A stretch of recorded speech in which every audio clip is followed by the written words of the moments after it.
Senhor presidente, senhor relator, senhoras ministras, senhor ministro, representante da douta Procuradoria-Geral da República, toda a discussão, como foi bem enfocada pelo Dr. Fábio Tuffic, diz respeito à exata dimensão e latitude que deve ser dada ao artigo 5º, inciso 57 da Constituição Federal.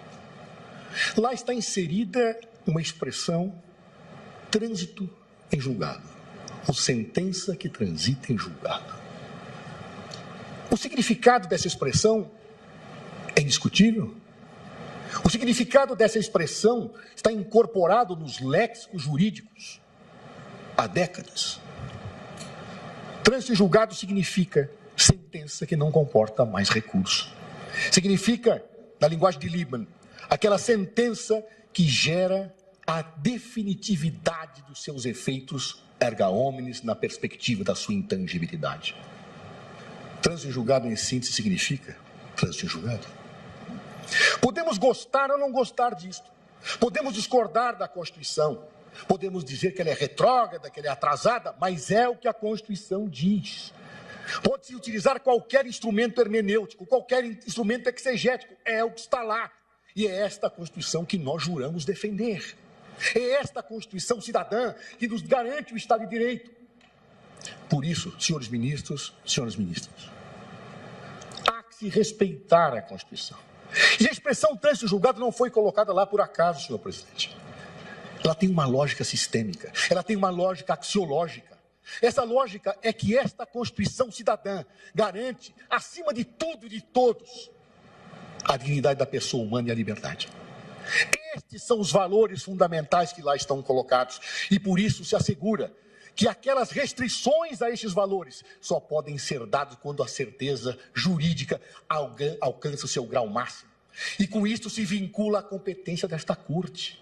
Somente quando esta Corte não mais puder se pronunciar é que efetivamente se pode cercear esta liberdade. Tenho ouvido, senhores ministros, alguns argumentos com os quais eu quero dialogar. Apregou-se muito um consequencialismo jurídico, que a meu juízo não é aplicável ao direito penal. Mas vamos dialogar. O primeiro argumento que se coloca é que esta decisão acabaria com a violência, com a ilicitude, e que esta decisão eliminaria o sentimento de impunidade. Me permitam dizer, senhores ministros, não com uma autoridade que não tenho, mas com a experiência de quem viveu como titular do Ministério da Justiça mais de 5 anos. O principal problema da ilicitude e do sentimento de impunidade está no nosso sistema prisional. É lá que está. O crime é comandado dali. Lá pessoas entram pequenos delinquentes e saem grandes membros, portentosos membros de organizações criminosas. É lá que está o problema. Nós não temos unidades prisionais, salvo honrosas exceções, que permitem uma mínima possibilidade de recuperação. É entrar lá e destruir vidas. É entrar lá e sair destruído. Nós queremos ampliar isto. É isto? Para combater a violência? Pois é exatamente assim que nós fornecemos o tônus de sobrevivência das organizações criminosas. É quando nós colocamos pessoas lá, sem qualquer reflexão, e que até poderiam sair mais tarde. E essas pessoas são cooptadas por essas organizações. E saem de lá grandes delinquentes. Ou nós resolvemos o problema do sistema prisional no Brasil, ou não parará a impunidade. E interpretativas como estas, que contrariam a Constituição, apresentam uma pseudo-situação de causa e efeito que não ocorre. Ela não ocorre. Não é prendendo desta forma que nós resolveremos o problema, só agravaremos o sistema. E se dirá, construam mais prisões. Eu tentei construir com o ministro. Tentei. Não há verba para suprir esse déficit. Não há. E mais, ninguém quer um presídio para chamar de seu. Ninguém quer. Ninguém quer um presídio na sua cidade. Os governadores não querem. Traz desgaste político, o custo é altíssimo. Não tem como resolver esse problema, a não ser enfiar pessoas como gado atrás das grades. Vamos continuar seguindo essa linha? Se fizermos isto, poderemos até ter o aplauso no primeiro momento, porque as pessoas pensam que tudo se resolverá. Estaremos tratando um tumor uma pequena pastilha. Uma pastilha que faz cessar a dor momentânea. Mas estamos agravando e alimentando esse tumor.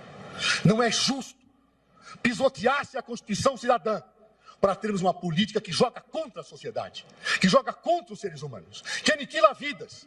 Porque basta colocar alguém atrás das grades para que essa pessoa nunca mais se recupere, com honrosíssimas exceções. Honrosíssimas exceções.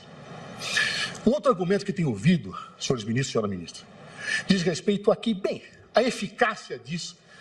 Pouco se revê as decisões,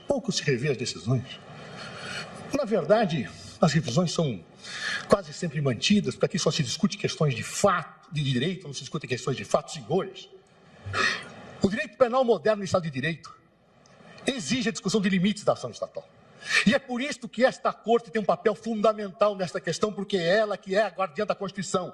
E não pode abdicar dessa prerrogativa. É ela que tem que dizer, em último grau, se o Estado agiu bem ou agiu mal. Estatísticas. Vejo recentemente um artigo muito interessante, Dr. Marco Aurélio Carvalho, no Prerrogativas a que pertenço, e Dr. Pedro Carriello, que apontam números. Números que nem sempre são coincidentes com outros, que dizem que a eficácia é pequena. Eu não vou entrar neste mérito, senhores ministros, porque seres humanos não são insumos econômicos. Seres humanos não se medem por estatística. Um médico que cometa, após ter salvado 1 milhão de pessoas clinicando, um erro, uma imperícia numa cirurgia, perde a sua licença. O judiciário não pode ser avaliado por outra regra. Pode ter prendido muito bem, mas se prende alguém destruindo a sua vida, tem que ser recriminado. E é o que a Constituição quis fazer. A Constituição quis fazer isto, dar segurança máxima para que alguém pudesse perder um bem tão precioso como a liberdade. Mas as pessoas vão ficar soltas. E a impunidade, para isso existe a prisão preventiva. Para isso, o sistema dá resposta. Se as pessoas trazem risco à sociedade, muito bem, que se prenda preventivamente. Mas não coloquemos atrás das grades pessoas que não dão risco apenas porque o sistema judiciário é moroso. É moroso? É moroso. É ruim ser moroso? É. Mas não é abolindo direitos que eu resolvo essa dimensão. Vamos sentar, vamos discutir, vamos resolver o sistema, vamos dar mais situações sérias, vamos criar um juizado de instrução, vamos fazer o que quiserem, menos pisotear sobre a Constituição. Menos isso. Menos trancafiando pessoas que depois podem sair. Não importa o número, são vidas humanas. Não é gado, não estamos falando de arroba de carne, estamos falando de vidas, vidas destruídas. E quem tiver dúvida, visite um presídio. Visite um presídio. Eu vi cenas como ministro horrorosas, de cabeça sendo decapitadas e transformadas como um jogo de futebol, porque seres humanos, senhores ministros, que não são tratados como seres humanos, agem como bestas feras. E é o que nós estamos produzindo com situações interpretativas como esta. A opinião pública, me desculpe, não se pode confundir opinião pública com o senso comum. Opinião pública exige discussão profunda, amadurecida, refletida, discussão de estudos. Hoje, esta resposta é epidérmica. É utilizada com argumentos retóricos sem nenhum estudo. Não se discute o sistema prisional para se discutir essa possibilidade que aqui hoje efetivamente se decide. Fosse o senso comum valer, venhamos abolir os tribunais e vamos transformar a justiça naquelas arenas romanas, em que o imperador havia sim ou não. É assim que nós vamos tratar os seres humanos? Senhores, estamos no Estado de Direito. E como tal, devemos respeitá-lo. Respeitemos a Constituição. Respeitemos aquilo que nós juramos cumprir. É o que peço às vossas excelências.